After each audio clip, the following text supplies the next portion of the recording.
11ನೇ ಅಧ್ಯಾಯ 4ನೇ ವಚನ. ನಿನ್ನನ್ನು ಕಾಯುವವನು ಯೆಹೋವನೇ, ನಿನ್ನ ಬಲಗಡೆಯಲ್ಲಿ ನೆರಳಿನಂತೆ ನಿಂತಿರುವನು ಯೆಹೋವನೇ. ಹಗಲಿನಲ್ಲಿ ಸೂರ್ಯನು, ഇരുಳಿನಲ್ಲಿ ಚಂದ್ರನು ನಿನ್ನನ್ನು ಬಾಧಿಸುವುದಿಲ್ಲ. ಯೆಹೋವನು ನಿನ್ನನ್ನು ಎಲ್ಲ ಕೇಡಿನಿಂದ ತಪ್ಪಿಸುವನು. ನಿನ್ನ ಪ್ರಾಣವನ್ನು ಕಾಯುವವನು. ನೀನು ಹೋಗುವಾಗಲೂ ಬರುವಾಗಲೂ ಇಂದಿನಿಂದ ಸದಾಕಾಲವೂ ಯೆಹೋವನು ನಿನ್ನನ್ನು ಕಾಪಾಡುವನು. ಧನ್ಯವಾದ.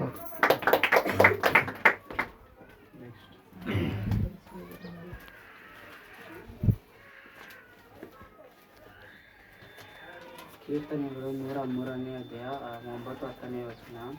ಆತನು ಯಾವಾಗಲೂ ತಪ್ಪು ಹುಡುಕುವವನಲ್ಲ, ಆತನು ನಿತ್ಯವೂ ಶಿಕ್ಷಿಸುವವನಲ್ಲ, ಒಪ್ಪಿಸುವವನಲ್ಲ, ನಿತ್ಯವೂ ಒಪ್ಪಿಸುವವನಲ್ಲ. ಆತನು ನಮ್ಮ ಅಪರಾಧಿಗಳಿಗೆ ಸರಿಯಾಗಿ ನಮ್ಮನ್ನು ಶಿಕ್ಷಿಸಲಿಲ್ಲ, ನಮ್ಮ ಅಪರಾಧಗಳ ತಕ್ಕಂತೆ ದಂಡಿಸಲಿಲ್ಲ.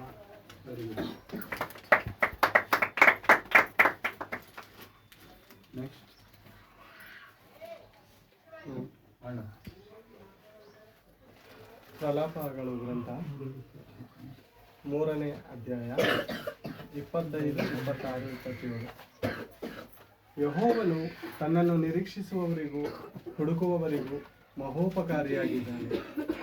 ಆತನ ರಕ್ಷಣಾ ಕಾರ್ಯವನ್ನು ಎದುರು ನೋಡುತ್ತಾ ಕಾದುಕೊಳ್ಳುವುದು ಲೇಸು.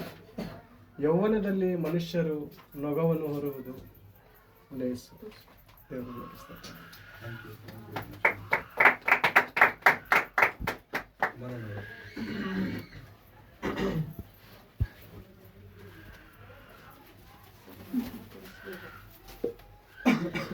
ಜ್ಞಾನೋಕ್ತಿ 6:29.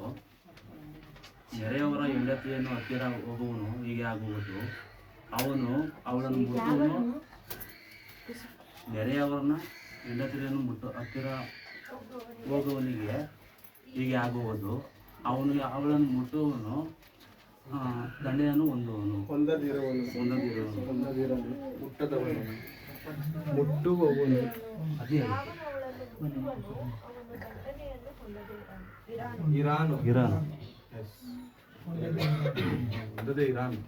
ಒಂದೇ ಇರಾನು ಇರಾನು ಅಂತಂದ್ರೆ ಶಿಕ್ಷಿಸಲ್ಲ ಅಂತ, ಇರಾನು ಅಂತಂದ್ರೆ ಶಿಕ್ಷಿಸುತ್ತೇನೆ. ಹೌದಾ? ಇರಾನು ನೆರೆಯವರ ಹೆಂಡತಿ ಹತ್ತಿರ ಹೋಗುವನು ಹೀಗೆ ಆಗುವುದು, ಯಾವನು ಅವಳನ್ನು ಮುಟ್ಟುವನು, ದಂಡನೆಯನ್ನು ಅವನು ದಂಡನೆಯನ್ನು ಹೊಂದದೇ ಇರನು. ಹೊಂದದೇ ಇರೋದು.